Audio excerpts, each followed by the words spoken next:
देखिए आज का टॉपिक है अन्योन्य प्रेरण। और जिस तरीके से तुमने स्वप्रेरण को पढ़ा ठीक उसी तरीके से अब बात करते हैं अन्योन्य प्रेरण की। कि पहले अन्योन्य प्रेरण को समझेंगे, फिर अन्योन्य प्रेरण गुणांक को समझेंगे और फिर परिनालिका। लेकिन अब बात यहाँ ये आ जाती है, जब अन्योन्य की बात आती है तो न तो एक परिनालिका से काम चलता है और न एक कॉइल से काम चलता है। अन्योन्य का मतलब ही ये है कि वहां पर दो कॉइलों की बात की जा रही है या दो परिनालिकाओं की बात की जा रही है।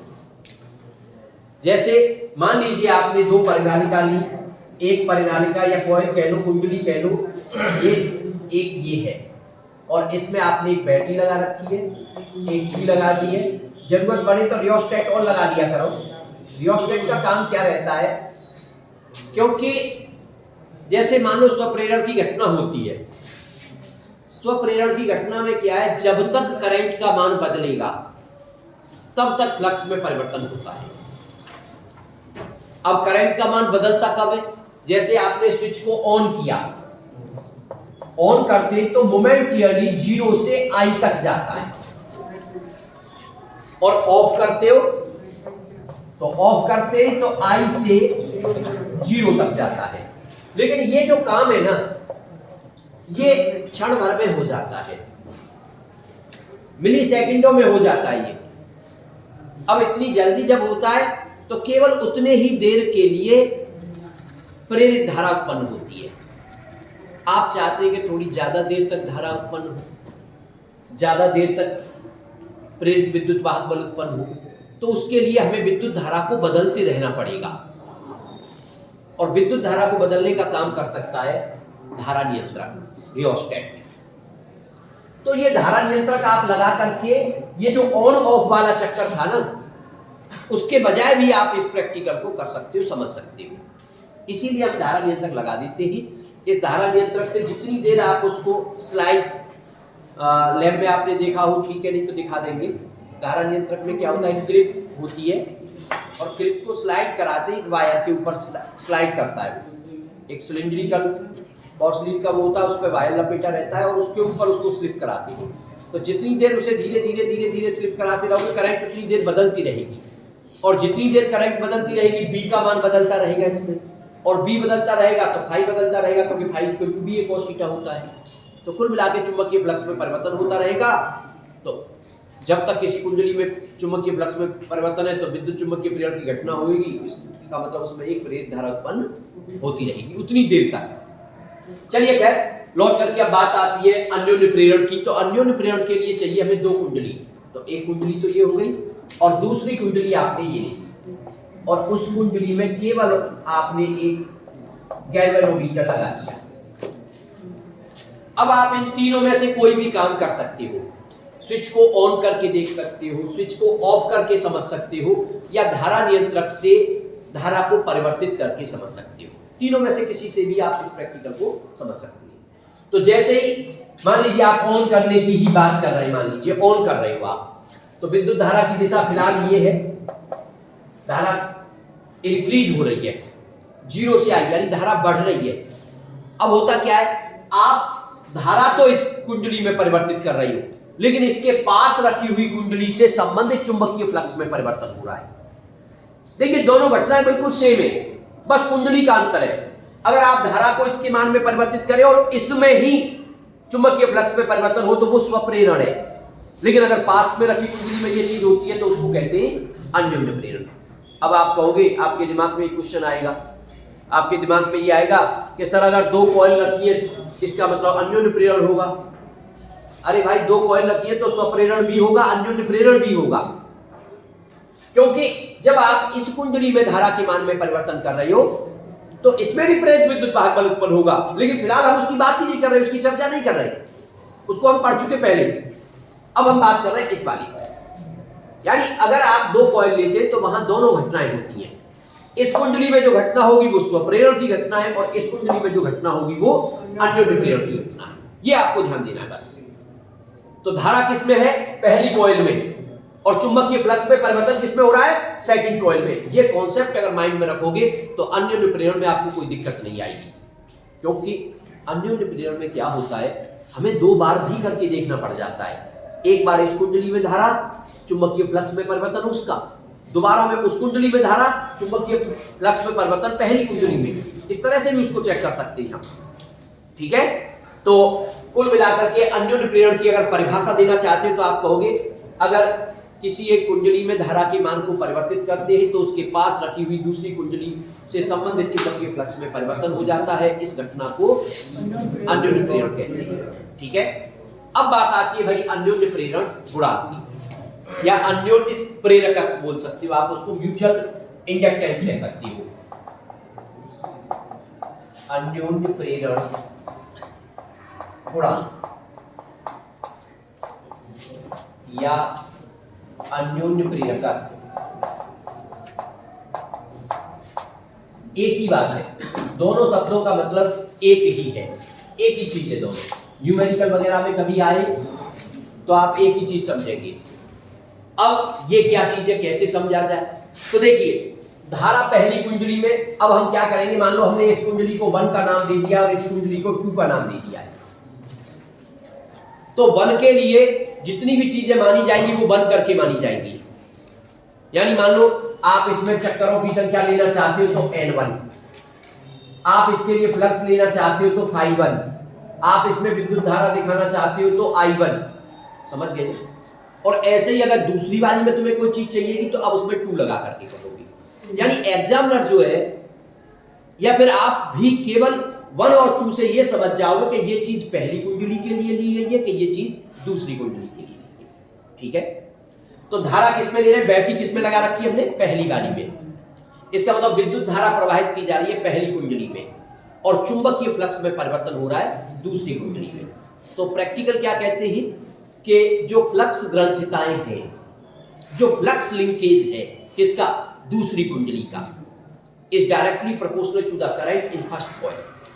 यानी दूसरी कुंडली का जो फ्लक्स ग्रंथिता होगी वो पहली कुंडली की धारा के अनुक्रमानुपाती होगी, क्योंकि अगर पहली में धारा ही नहीं प्रवाहित करोगे तो वहां फ्लक्स में परिवर्तन कहां से आ जाएगा। तो अब दूसरे में फ्लक्स लिंकेज लोगे तो आपने कल जो डेरिवेशन समझा था उसमें n फाई लेते थे आप, लेकिन अब लेंगे n2 फाई, क्योंकि ये जो फ्लक्स लिंकेज आप बात कर रहे हैं ये दूसरी कॉइल के लिए बात कर रहे हैं, और दूसरे के लिए जो भी चीज लेनी है आपको 2 लगा करके लेनी है। अब किसके प्रोपोर्शनल है, is directly proportional to I1। अब I2 नहीं, क्योंकि करंट कौन सी कॉइल में है, पहली कॉइल में, इसलिए I1। प्रोपोर्शनल का साइन हटाते ही N2 Φ2 इक्वल टू MI1। बड़ा सिंपल सा है, जैसे आपने उसमें पढ़ा था सेम है बिल्कुल, बस यहाँ 2 कॉइल आ गई है तो आपको दोनों के चक्कर को समझ लेना है कि 1 और 2, यानी करंट किसमें है, चुंबकीय फ्लक्स ग्रंथिताएं किसकी है, बाकी L की जगह पे कांस्टेंट आ गया यहाँ पे M, और ये जो कांस्टेंट M जो दिख रहा है आपको, इसी को कहते हैं अन्योन्य प्रेरण गुणांक या अन्योन्य प्रेरकत्व। ये जो M है यही है आपका अन्योन्य प्रेरण गुणांक, और ये फॉर्मूला आपको न्यूमेरिकल में बहुत काम देने वाला है। जैसे कि कल मैंने बताया था स्वप्रेरण के लिए पहला फॉर्मूला था N phi equal to Li, तो ये फॉर्मूला आपको वहां पर बहुत काम देने वाला था। वही ये है, यहां भी सेम यही है कि N phi equal to Mi, बस 1 और 2 थोड़े से बदल गए हैं क्योंकि यहाँ कॉइल 2 हो गई है, इसलिए जरूरी हो जाता था आप 1 और 2 का नाम भी लिखें यहाँ। क्लियर। अब बात आती है भाई M की परिभाषा देनी कि M को डिफाइन कैसे किया जाए।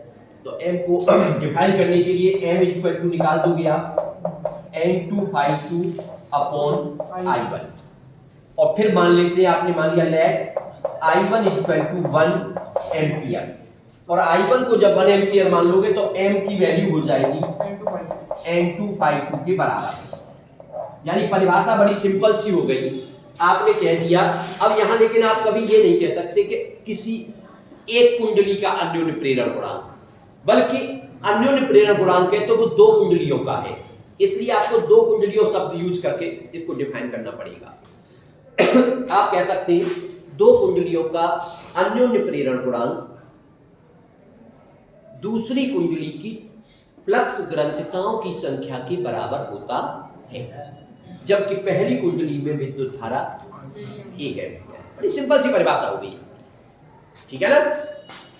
ये परिभाषा आपकी कंप्लीट। अब बात आती थी भाई जब परिभाषा हो गई तो अब इसका मात्रक भी आना चाहिए, इसकी डायमेंशन भी आनी चाहिए। तो देखिए वैसे तो कह रहा मात्रक डायमेंशन यहाँ से निकाल लोगे, लेकिन दूसरी सिंपल सी बात बस मैं ये बता दूं आपको, जो मात्रक जो डायमेंशन L की आई थी वही मात्रक और डायमेंशन M की है, क्योंकि कुछ बदला ही नहीं है, केवल 1 और 2 ही तो बदले हैं, उससे क्या फर्क पड़ रहा है। इसलिए अगर आप इसके यूनिट की बात करोगे तो M का यूनिट वही होगा जो आपका L का था, और फिलहाल मैं उसको शॉर्ट में आपको बता देता हूं हेनरी। सही है ना।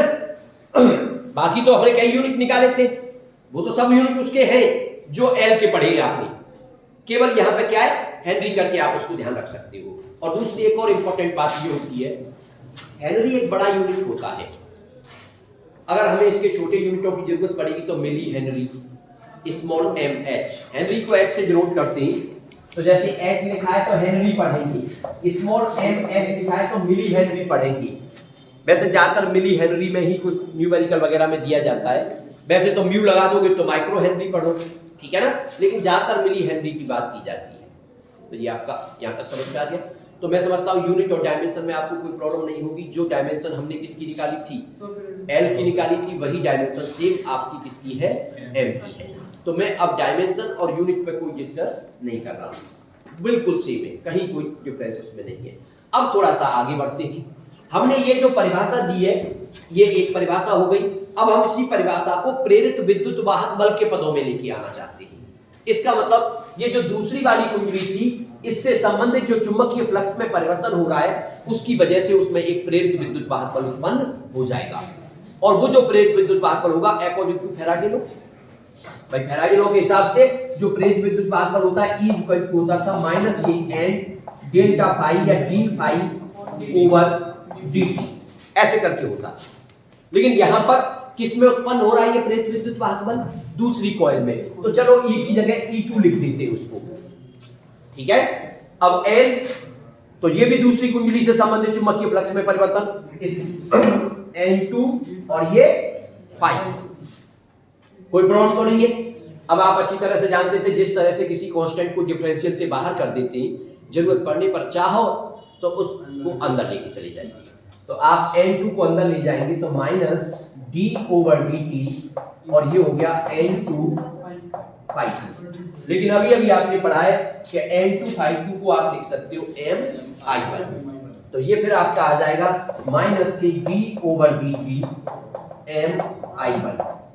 अब m तो एक नियतांक है, कांस्टेंट है, कांस्टेंट डिफरेंशियल से बाहर है, तो ये आ गया माइनस के m di1 ओवर dt, ये E2 की वैल्यू निकल के आ गई। तो ये आपके पास एक फॉर्मूला आ गया है न्यूमेरिकल के लिए।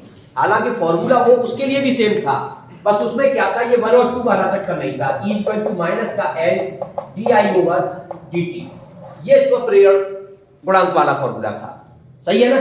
केवल यहाँ क्या अलग किया गया है, E की जगह पे E2 और I की जगह पे I1, जिससे ये इंडिकेट हो रहा है कि प्रेरित विद्युत वाहक बल तो सेकंड कॉइल का है, जबकि करंट किस कॉइल की है, फर्स्ट कॉइल की है। ये चीज यहां क्लियर हो गई, क्योंकि जब न्यूमेरिकल आएगा तो वहां पे ये चीज कही जाएगी, वो कहेगा 1 और 2 नाम लेकर के कहेगा, तो आप लोग जब पहले से तैयारी नहीं होगी, आपकी समझ में नहीं आएगा, तो आप समझ ही नहीं पाओगे कि लेना क्या है, ठीक है ना भाई। आप तो कंफ्यूज हो जाओगे फिर वहां पे, और मान लो क्वेश्चन ऐसा कॉम्प्लिकेट और आ जाए कि दोनों में विद्युत धारा दे दे कि पहली कॉइल में विद्युत धारा इतनी है, दूसरी कॉइल में विद्युत धारा इतनी है। अब आप तो यही परेशान हो जाओगे कि लेनी किस कॉइल की विद्युत धारा है।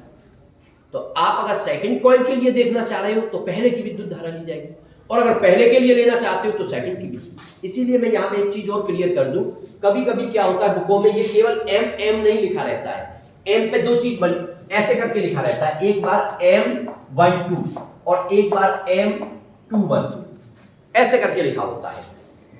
और बात एक ही है, क्योंकि जब आप इनकी वैल्यू निकालोगे तो m12 और m21 आपस में एक दूसरे के सेम आएंगे निकल करके, लेकिन निकालने का तरीका बदल गया। इसको तरीका कैसे बदल गया, मान लो m12 कह रहे हो आप, m12 का मतलब हो गया पहली कॉइल के लिए अन्योन्य प्रेरण गुणांक ड्यू टू सेकंड। तो अन्योन्य प्रेरण गुणांक पहली कॉइल के लिए है ड्यू टू सेकंड, इसका मतलब करंट सेकंड में है, तो वो m12 अलग चीज है। m21 सेकंड के लिए अन्योन्य प्रेरण गुणांक ड्यू टू फर्स्ट, तो एक तरह से ये यहाँ पे M21 हो गया, क्योंकि चुंबकीय फ्लक्स में जो परिवर्तन हुआ है वो सेकंड की में हुआ है, और किसकी वजह से हुआ है? 1 की वजह से, क्योंकि करंट 1 में ही तो थी। तो ये आपका M21 हो गया। यहाँ वास्तव में मैंने उसको नॉर्मली M लिख दिया, लेकिन आप चाहें तो यहाँ M21 लिख करके भी काम कर सकते हो। अब मान लीजिए आपको उल्टा करना था, तो आप इस कॉइल में और एक बैटरी लगा लेते। इस कॉइल में भी आपने एक बैटरी लगा ली, मान लीजिए एक भी लगा ली, और इस कॉइल में अब आपने I2 करंट फ्लो करा दी। तो इस कॉइल की वजह से इसमें भी तो अन्योन्य प्रेरण की घटना होगी। अब जब करोगे तो उल्टा हो जाएगा। अब की बार क्या होगा? N1 is equal to M12 I1, ये फॉर्मूला आ जाएगा इसका। तो चीजों को समझने की कोशिश करनी है हमें। ऐसे नहीं है कि भाई हमने रट लिया बस काम चल गया। कुछ न्यूमेरिकल प्रॉब्लम ऐसी आ जाएगी जो दोनों में हमें सॉल्व करना पड़ेगा। एक में पहले में भी करंट दी जाएगी, दूसरे में भी करंट दी जाएगी। पहले में भी नंबर ऑफ टर्न्स दिए जाएंगे, दूसरे में भी नंबर ऑफ टर्न्स दिए जाएंगे। तो वहां तुम्हें कंफ्यूजन होगा फिर, इसलिए परेशान होने की जरूरत नहीं है। बस तुम्हें ये देखना है करंट इसकी ले रहे हैं तो दूसरे के लिए N25, एक बार M12 निकल के चला जाएगा, दोबारा में M21 निकल के आ जाएगा। दोनों एक जैसे आने चाहिए और एक जैसे ही आते ही निकल जाएंगे। अगर कंडीशन सेम ले गए तो कुछ चीज ऐसी भी है कि अलग अलग भी आ सकते हैं, वो मैं आपको एक जो प्रॉब्लम लेकर के बताऊंगा तो आपका क्लियर हो जाएगा। तो कुल मिलाकर के हम भाई ये चीज समझ गए। अब यहां से और परिभाषा देनी है आपको, मान लीजिए M की, तो M की परिभाषा देने के लिए M इक्वल टू हो गया माइनस का E2 upon VI1 upon dt, और अब आपने ये ले लिया let VI1 over dt equal to 1 ampere पर सेकेंड। तो उस केस में M इक्वल टू हो जाएगा माइनस का E2, यानी आप कह दोगे दोनों कुंडलियों का अन्य, क्योंकि M जो लिया जाता है ना, अगर खाली M ले रहे हैं तो M, अदरवाइज M12 M21 तो है तो दोनों कुंडलियों का, इसलिए M को कभी भी ऐसे नहीं कहेंगे कि इस कुंडली का अन्योन्य प्रेरण गुणांक।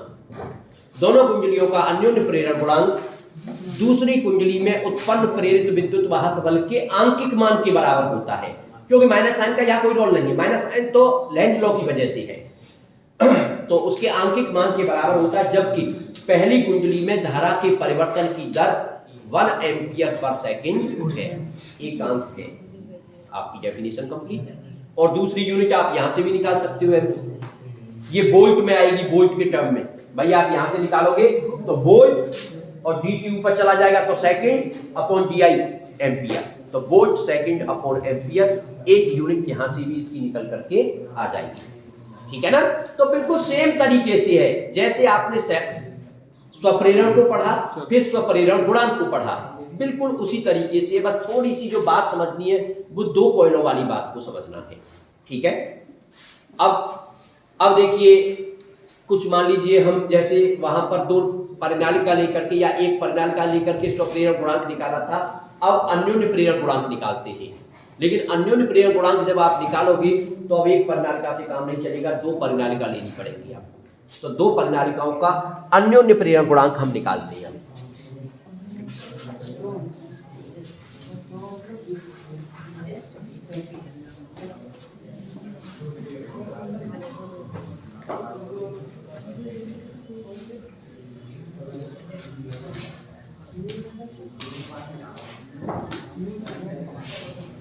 और ये टॉपिक थोड़ा सा टिपिकल लगता है बच्चों को, उसको हिसाब से थोड़ा समझिए। दो परिनालिकाओं का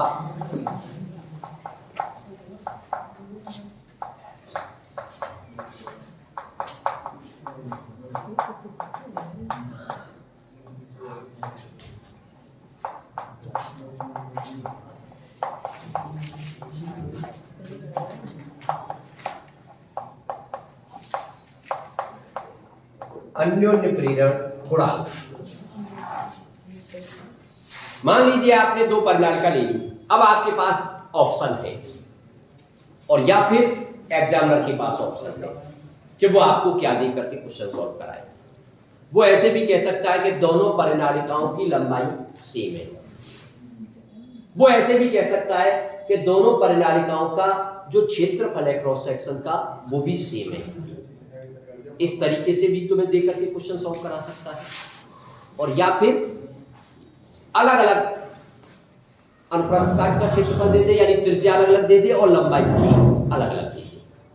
तो जैसे आपको दिया जाएगा एग्जाम में, आप उसी तरीके से क्वेश्चन को सॉल्व करोगे। हम मान लीजिए ऐसे लेके चल रहे हैं कि दो परिनालिकाएं हैं, दोनों के एरिया ऑफ क्रॉस सेक्शन भी अलग अलग है और दोनों की लंबाई भी अलग अलग है, ये मान करके हम चल रहे हैं। तो हमने मान लिया ये कोई एक धारावाही परिनालिका है और इसमें I1 विद्युत धारा प्रवाहित हो रही है। उसके लिए मैंने यहाँ बैटरी और वो लगा के नहीं दिखाया है, बस आप समझ गए कि यहाँ बैटरी लग रही होगी तभी विद्युत धारा आ रही है। और इसके अंदर नंबर ऑफ टर्न्स N1 है, क्योंकि इसको हम पहली कॉइल कह रहे हैं। और इसकी लंबाई को मान लिया आपने L। आप चाहे तो L1 भी मान सकते थे, लेकिन हम दूसरे वाले की लंबाई नहीं लेके चल रहे हैं, इसलिए केवल इसकी लंबाई को L मान लिया है। इसकी रेडियस जो है त्रिज्या, उसको आपने मान लिया है R1, या फिर ऐसे कहिए एरिया को मान लिया है A1। दोनों में से कोई भी एक चीज दे दी जाएगी, हमारा काम हो जाएगा। अगर एरिया दे देगा तब तो सीधे सीधे हो गया, अदरवाइज रेडियस दिए तो एरिया हो जाएगा पाई आर स्क्वायर। सही है ना? तो वो आप जानते हैं, कहीं कोई समस्या उसमें है नहीं। अब दूसरी कॉइल क्या है? देखिए, कॉइल जो रखी जाती है एक दूसरे से, उनका जो लिंक होता है ना, उसको कपलिंग कहते हैं। कपलिंग का मतलब है एक कॉइल को दूसरी से लिंक करना। और लिंक करने में भी कई तरीके होते हैं। और टाइटली कपल्ड किसको बोला जाता है, इसको भी समझने की जरूरत है। वास्तव में क्या है, हमें ऐसा करना चाहिए कि पहली कॉइल का टोटल फ्लक्स दूसरी से लिंक हो जाए।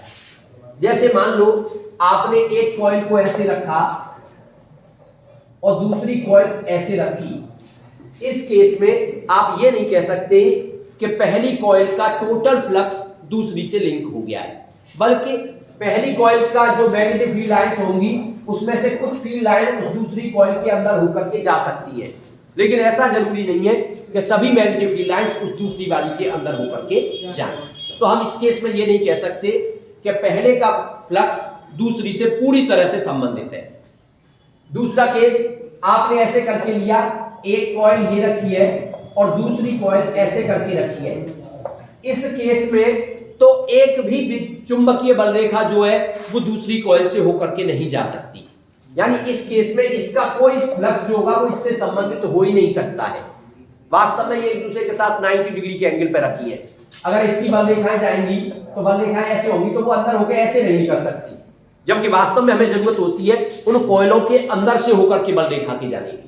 सही है ना? तो जब दो कॉइलों को ऐसे रख दोगे तो एक का फ्लक्स दूसरी से बिल्कुल भी संबंधित नहीं हुआ, यानी उसमें अन्योन्य प्रेरण की घटना न के समान हुई। लेकिन और भी बेहतर तरीका क्या है, अगर एक कॉइल ऐसे रखी है तो दूसरी कॉइल को इसी के ऊपर लपेट दिया जाए, यह बेहतर तरीका है। ऐसे केस में क्या होता है, पहली कॉइल के टोटल फ्लक्स को दूसरी से संबंधित कहा जा सकता है। समझ गए ना? क्योंकि जितनी बल रेखा उससे निकलेंगी, अब वो उसके ऊपर लपेटी गई है तो उसमें से होकर के भी जाएंगी बल रेखा।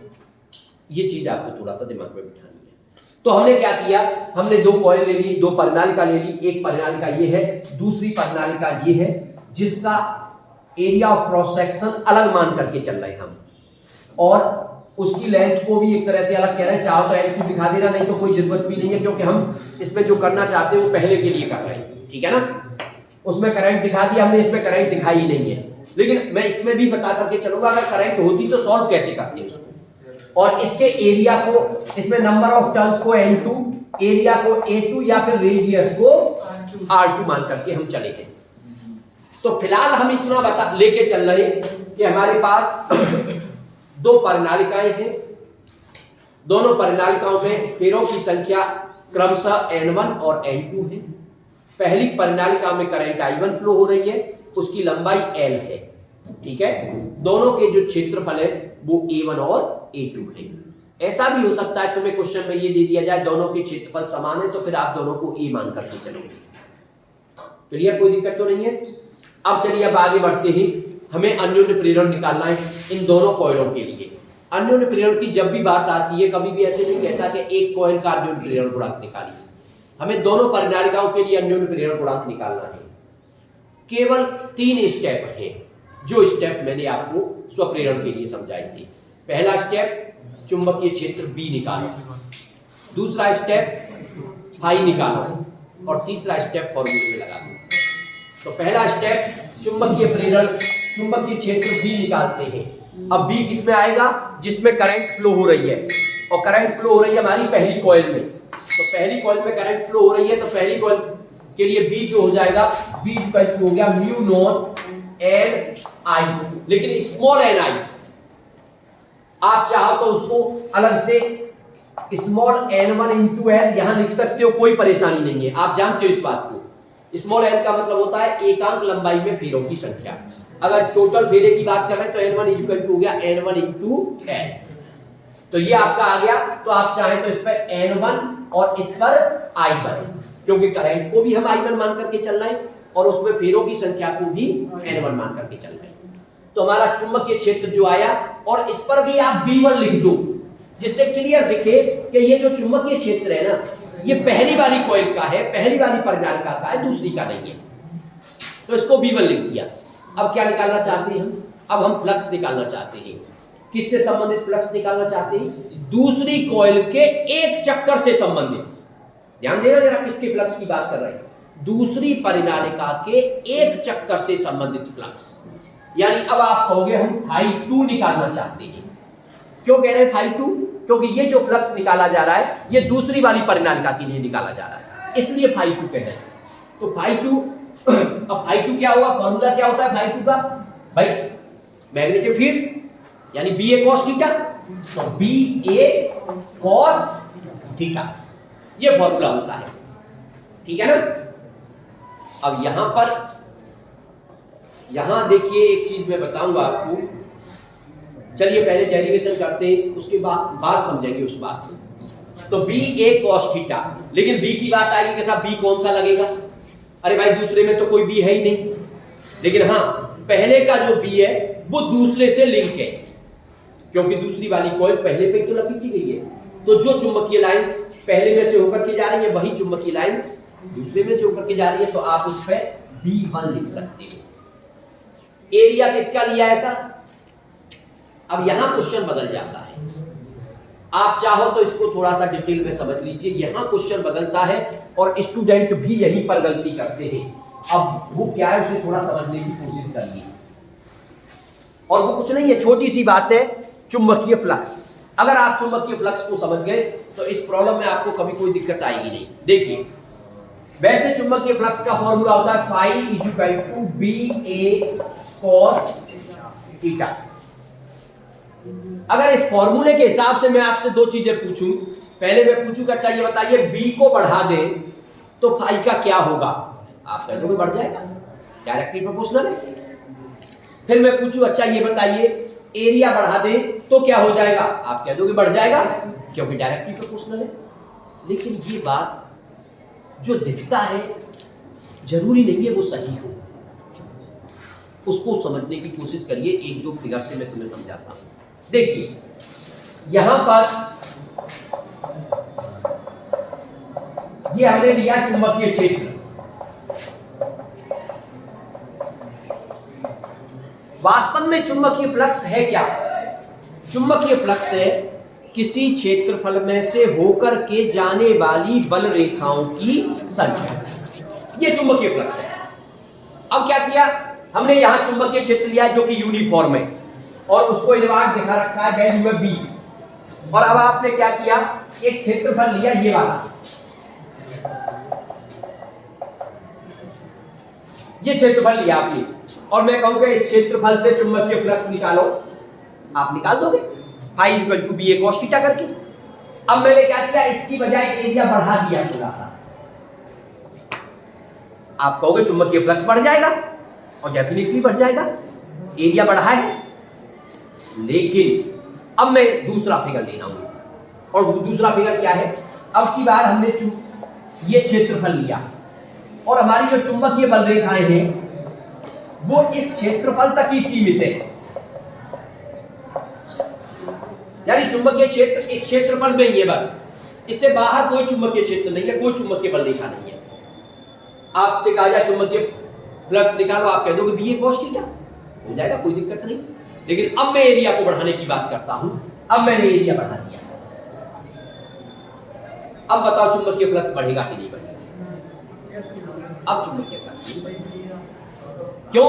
क्योंकि चुंबकीय फ्लक्स है चुंबकीय बल रेखाओं की संख्या। अब अगर तुम एक क्षेत्रफल ले रहे हो तब भी उतनी बल रेखा उसमें से होके जा रही है, और आप एरिया बढ़ा देते हो तब भी उतनी ही बल रेखा उसमें से होकर के जा रही है। अगर यहां बल रेखा होती इस जगह पे तो आप कह सकते थे कि चुंबकीय फ्लक्स बढ़ेगा।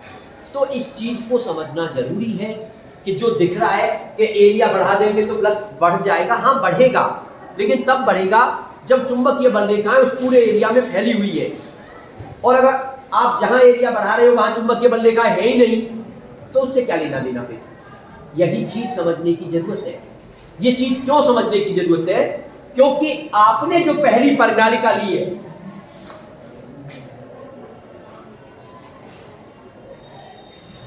आपने जो पहली परिणालिका ली है, विद्युत धारा उस पहली परिणालिका में है। और परिणालिका एक ऐसा डिवाइस है जो यूनिफॉर्म मैग्नेटिक फील्ड प्रोड्यूस करता है, आप जानते हो अच्छी तरीके से। And the direction of magnetic field from south to north. मान लीजिए अगर आपका ये सिरा साउथ है, ये नॉर्थ है, तो इसके अंदर चुंबकीय बल रेखाएं वो इस तरीके से हैं। इसके अंदर पूरे में चुंबकीय बल रेखाएं समान रूप से होती है, और बाहर चुंबकीय बल रेखाओं की संख्या अंदर के कंपैरिजन में बहुत निग्लिजिबल होती है। तो चुंबकीय क्षेत्र जो यूनिफॉर्म है उसके अंदर है। अब आपने दूसरी परिणालिका ली। अब जब आप दूसरी परिणालिका लोगे तो आपने दूसरी परिणालिका ली इतनी बड़े एरिया की। अब मैं आपसे कहूं कि चुंबकीय फ्लक्स बताइए दूसरी परिणालिका के एक फेरे से संबंधित। अब बताओ तुम एरिया इसका लोगे या एरिया बड़े वाले का लोगे? किसका लेंगे? छोटे वाले का। क्योंकि बाहर वाले में तो कोई बल रेखा है ही नहीं फालतू की। अब यही चीज मैं यहां समझाना चाह रहा था कि आप φ2 निकाल रहे हो। φ2 का मतलब चुंबकीय फ्लक्स दूसरी वाली कॉइल से संबंधित। आप A2 लिख दो, ठीक है, कोई बात नहीं, A2 ठीक है, लिख दिया। लेकिन ये A2 तभी तक लिखना सही है जब तक A2 की वैल्यू क्या हो? A1 से के बराबर हो या उससे छोटी। छोटी होगी तब भी लिखना सही है, क्योंकि अगर आप उसको छोटा लेते तो उसमें से होके जाने वाली बल रेखाओं की बात करते हम केवल, तो फिर छोटा ही लिया जाता। लेकिन अगर आप बड़ा लेते हो तो बड़ा लेने से चुंबकीय बल रेखाओं की संख्या बढ़ नहीं जाती है। इसलिए एरिया जब भी आप लोगे, और एक सिंपल सी बात बता दूं न्यूमेरिकल के लिए, तो एरिया जब भी तुम्हें लेना हो ना तो उसमें से जो एरिया छोटा दे रखा हो वो वाला एरिया आपको फॉर्मूले में यूज करना होगा। आपका न्यूमेरिकल कभी गलत होगा ही नहीं। यानी जब भी आप अन्योन्य प्रेरण गुणांक निकालोगे दो परिणालिकाओं का और दोनों के क्षेत्रफल दे रखे हैं आपको, तो आप छोटे वाले क्षेत्रफल को फॉर्मूले में यूज करोगे। क्यों? करंट चाहे बड़े में हो जाए चाहे छोटे में हो जाए, हमेशा क्षेत्रफल केवल छोटे वाले का काम करेगा। क्यों काम करेगा? वो आपको साफ दिख रहा है। करंट इसमें होगी तो देखिए बड़े वाले में कोई लाइन ही नहीं है, और करंट मान लो छोटे वाले में करते तो केवल उतने में ही बल रेखा होती। इसका मतलब हमेशा काम कौन सा करेगा? छोटे वाला काम करेगा। तो अब आप अपने माइंड में ये बिठा लीजिए कि जब भी हमें अन्योन्य प्रेरण का फॉर्मूला ड्राइव करना है तो जो क्षेत्रफल लेना है वो क्षेत्रफल हमें हमेशा छोटे वाले का ही यूज करना है। ठीक है? इसीलिए क्या किया है, ज्यादातर बुकों में इस डेरिवेशन को जब सॉल्व किया है तो वो ये मान करके चले कि दोनों के क्षेत्रफल क्या है? सेम है। इसीलिए वो ये मान करके चले कि दोनों के क्षेत्रफल क्या है? सेम है। अब दोनों के क्षेत्रफल सेम होंगे तब तो कोई परेशानी आपको होगी नहीं, ठीक है ना? लेकिन दोनों के क्षेत्रफल अलग अलग दे रखे तो आप एक बात ध्यान रखना कि आपको कम क्षेत्रफल वाली परिणालिका का क्षेत्रफल यूज करना होगा। चलिए आगे बढ़ते हैं। तो अब मैं दोनों के क्षेत्रफल सेम मान करके आगे बढ़ रहा हूं, तो ये आ जाएगा φ2 b1a cos थीटा। अब φ2 b1 की वैल्यू आ गई साहब म्यू नॉट n1 i1a। अब n1 चाहो तो कैपिटल में लाना चाहते हो तो आप बदल सकते हो उसको, ठीक है, वो बाद में कर लेंगे। चलिए तो पहला b1 आ गया, फाई आ गया, भाई दो तो तीन ही तो स्टेप है। b निकालो, फाई निकालो, फॉर्मूले में लगा दो। फॉर्मूला क्या होता है? N2 phi2 is equal to MI1। ये फॉर्मूला है आपका। N2 अपनी जगह पे, phi2 आपने निकाल लिया, mu not N1 I1 A is equal to MI1। I1 से I1 कैंसिल, आपको M की वैल्यू चाहिए थी, M की वैल्यू निकल के आ गई। म्यू नॉट को पहले लिख रहा हूं N1 N2 A, ये आ गया। लेकिन मान लीजिए हम उसको लाना चाहते हैं कैपिटल के टर्म में, तो कैपिटल के टर्म में लाओगे तो N1 की जगह पे आ जाएगा कैपिटल N1 अपॉन N, तो M is equal to mu not N1 N2 A upon N। ये फॉर्मूला ड्राइव होकर के आ गया आपका। आप चाहते हो कि भाई हम तो स्मॉल में लाना चाह रहे हैं भाई दूसरे वाले में तो बात ही नहीं कर रहे, पहले वाले को स्मॉल में लाना चाह रहे हैं, तो यहाँ पे क्या N1 की जगह पे क्या रहेगा भाई, यहाँ N1 रह जाएगा केवल, जो ये वाला था तो वो यही फॉर्मूला हो जाएगा। फिर इसको तो हम बदल नहीं रहे क्योंकि उसकी लंबाई हमें गिवन नहीं है, लंबाई गिवन हो तो उसको भी आप बदल सकते थे। ठीक है, चलिए अब आगे बढ़ते हैं। ए की जगह पे क्या लिखा जाए, अगर क्षेत्रफल नहीं दे रखा है, उसकी त्रिज्या दे रखी है, तो ए की जगह पे लिख दोगे आप पाई आर स्क्वायर।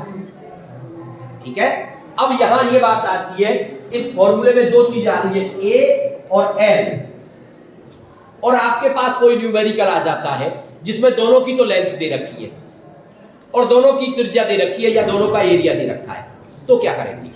तो आपको बस एक ही चीज ध्यान रखनी है, लंबाई तो यूज करनी है बड़ी वाली कॉइल की, लंबाई तो यूज करनी है बड़ी वाली कॉइल की, और क्षेत्रफल यूज करना है छोटे वाली का, यानी जिसका एरिया कम है वो तो एरिया यूज करना है, और जिसकी लंबाई ज्यादा है वो लंबाई यूज करनी है। फॉर्मूला आपके सामने है, आप लगाओगे, सॉल्व करोगे, आपका आंसर आ जाएगा। इसी में कभी कभी क्या होता है, वो ये प्रूव करा देता है कि M12 is equal to M21। तो ऐसे क्वेश्चन को कैसे सॉल्व किया जाए?